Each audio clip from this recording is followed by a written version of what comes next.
Good morning po mga ka-Harper. Dito po ako sa shopping center na kung saan po ako nag-volunteer noon dito sa Lifeline Shop. Isa sa pinakamalaking charity dito sa Australia. Yan po siya.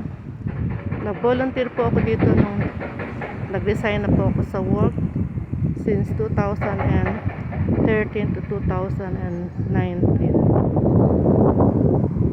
3 years din po ako nag-volunteer dito bago ko po nilook after ang aking husband. Isa po sa pinakamalaking charity dito sa Australia, ang Lifeline. Saka ito po yung aking photos nung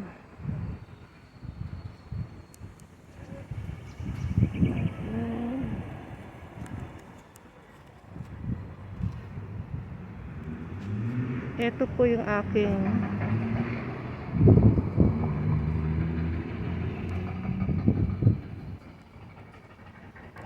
Lifeline shop.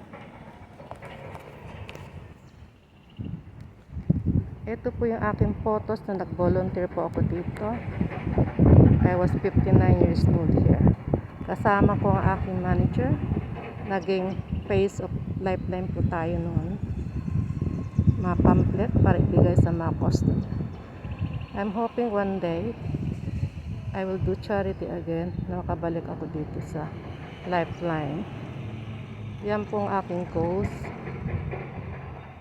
ngayon, later on, to do charity works. And I'm hoping po if I go to the Philippines, I'll do charity din. Yan po siya. I hope you like it. Bye. Yan po siya. Yan po siya. Thank you po.